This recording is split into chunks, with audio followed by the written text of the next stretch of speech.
Bismillahirrahmanirrahim. Assalamualaikum warahmatullahi wabarakatuh. Teman-teman yang dirahmati Allah Subhanahu wa taala, pada konten kali ini saya pengen ngajak teman-teman sekalian untuk mentadaburi 3 ayat di dalam surat Yunus, dimulai dari ayat 62 sampai 64, tentang gimana cara kita dapetin garansi atau dapetin jaminan dari Allah untuk kehidupan kita di dunia, bahkan berlaku untuk kehidupan kelak di akhirat. Allah Subhanahu wa taala berfirman di dalam surat Yunus ayat 62, A'udzu billahi minasyaitonir rajim. Bismillahirrahmanirrahim. Ala inna awliya Allahi la khaufun 'alaihim wa la hum yahzanun. الذين آمنوا وكانوا يتقون لهم البشرى في الحياة الدنيا وفي الآخرة لا تبديل لكلمات الله ذلك هو الفوز العظيم. صدق الله العظيم. Teman-teman, di dalam ayat ini Allah lagi bicara tentang orang-orang yang dapat jaminan Allah. Diistilahkan dengan aulia Allah. Terjemahannya tuh kekasih-kekasih Allah. Atau bahasa yang lebih sering dipakai di Indonesia juga, wali-wali Allah. Wali-wali ini bukan orang-orang yang khusus yang bisa hilang, bisa terbang. Semua kita punya peluang yang sama untuk menjadi aulia Allah, menjadi kekasih-kekasih Allah, sehingga bisa mendapatkan jaminan dari Allah, jaminan bahagia, jaminan sukses, jaminan berhasil, jaminan beruntung, jaminan selamat, mendapatkan kebaikan dan keberkahan, kemuliaan, dijamin semua hal-hal yang indah, yang baik dalam hidup di dunia dan di akhirat oleh Allah Subhanahu wa taala. Dan ini adalah satu hal yang selama ini kita cari kan, kita pengen terjamin rezekinya, terjamin keluarganya, terjamin jodoh atau perasaannya, terjamin happiness-nya, terjamin karirnya, terjamin kesehatannya, terjamin masa depannya, terjamin rumah dan hartanya, terjamin juga akhir hayatnya dalam keadaan husnul khotimah. Gimana cara kita dapetin jaminan-jaminan yang sangat penting ini dalam hidup? Siapa orang yang dapetin jaminan Allah Subhanahu wa taala tersebut? Ternyata orang yang dapetin jaminan Allah itu disebut dengan aulia Allah, kekasih-kekasih Allah. Jaminannya la khaufun alaihim, gak ada rasa takut bagi mereka tentang apa yang ada dalam hidup mereka. Walahum yahzanun, mereka gak akan pernah kecewa. Jadi sebelum mereka melakukan sesuatu, mereka gak perlu takut. Setelah mereka melakukan sesuatu, mereka gak akan kecewa. Itu jaminan. Lahumul busyra, dan bagi mereka ada banyak berita gembira, kejutan fil hayatid dunya, dalam kehidupan di dunia, wa fil akhirah, bahkan di akhirat kelak ada banyak kejutan dari Allah.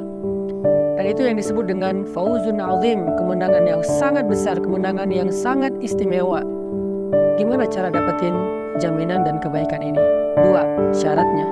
1, alladzina amanu, orang yang yakin sama Allah, orang yang percaya sama Allah, orang yang gak ragu sama Allah, orang yang berserah kepada Allah, orang yang pasrah sama Allah, orang yang berbaik sangka kepada Allah, orang yang nurut kepada kehendak Allah Subhanahu wa taala. Itulah amanu. Dan syarat yang kedua, wa kanu yattaqun, orang yang taat kepada Allah.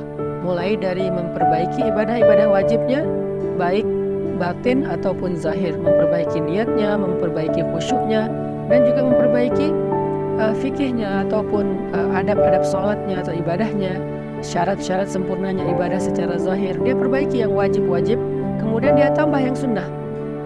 Setelah sholat wajib, dia tambah sholat sunnah.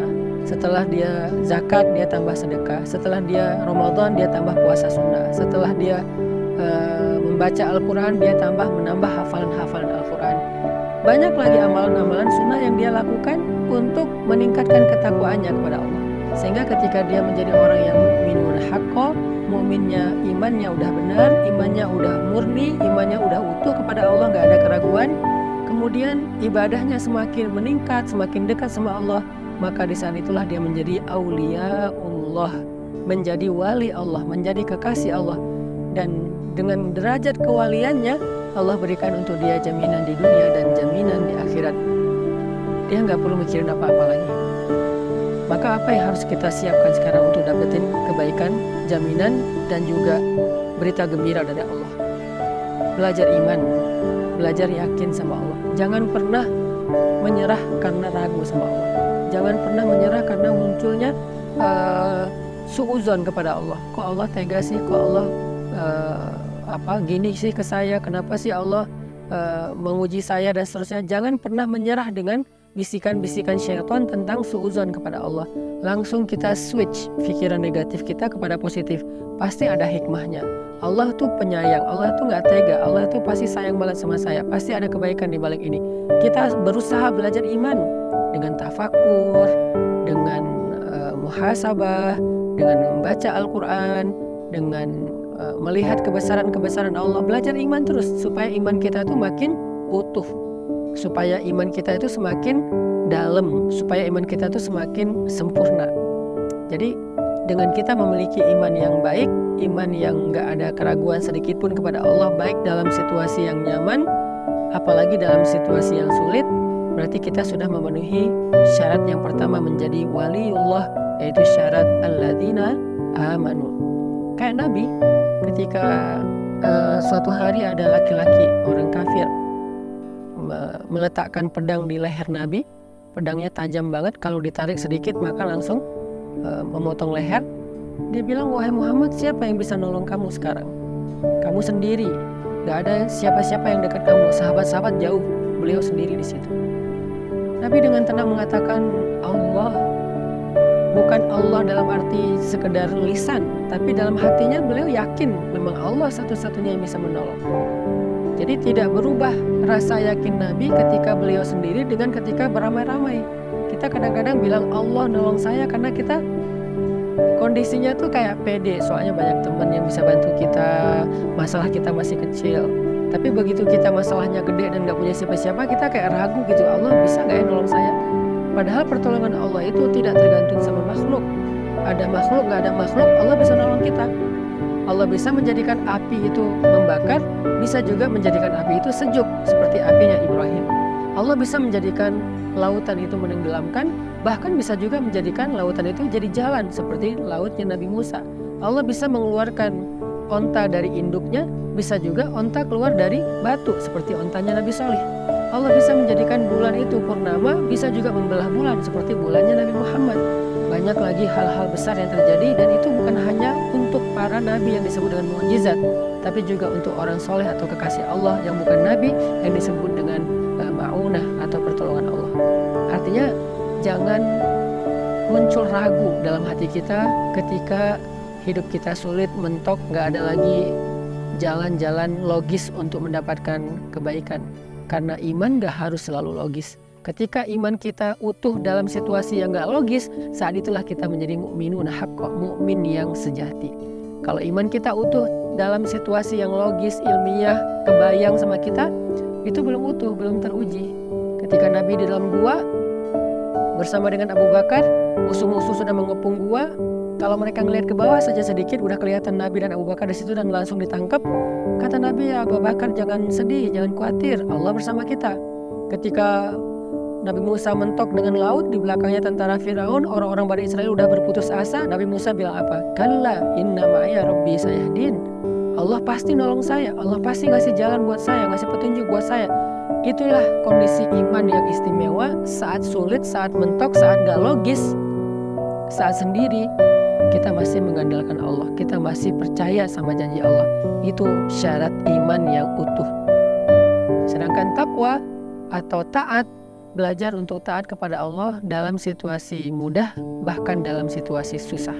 Jadi jangan cuma sholat pas lagi mudah, tapi sholat juga pas lagi susah. Jangan cuma sedekah pas lagi banyak uang, sedekah juga pas kita lagi kurang. Makanya alladzina yunfikuna fis sarra wad dharra, kata Allah. Orang bertakwa itu orang yang bersedekah ketika lebih, dalam keadaan dia punya banyak harta, atau dalam keadaan sulit tetap bersedekah. Orang yang menahan diri ketika dia marah atau ketika dia senang. Kalau marah jangan menyakiti orang lain, kalau senang jangan juga berlebihan atau lupa diri gitu. Nah inilah orang yang bertakwa, orang yang terus berusaha untuk konsisten dalam ketaatan, walaupun situasinya bisa berubah. Mudah-mudahan kita bisa berlatih dua hal ini. Riyadhah kan dua hal. Riyadhah hati artinya iman, sedangkan riyadhah zahir kita adalah takwa. Riyadhah batin kita iman, latihan batin. Latihan zahir kita takwa atau taat kepada Allah. Kalau kita bisa meriyadhahkan zahir dan batin kita menjadi derajat yang lebih baik, insya Allah kita telah memenuhi syarat menjadi kekasih Allah, sehingga janjinya adalah la khaufun alaihim walahum yahzanun. Gak perlu lagi khawatir, gak perlu lagi sedih atau kecewa. Lahumul busyra, akan dapat banyak kejutan dan keajaiban di dunia dan juga kelak di akhirat.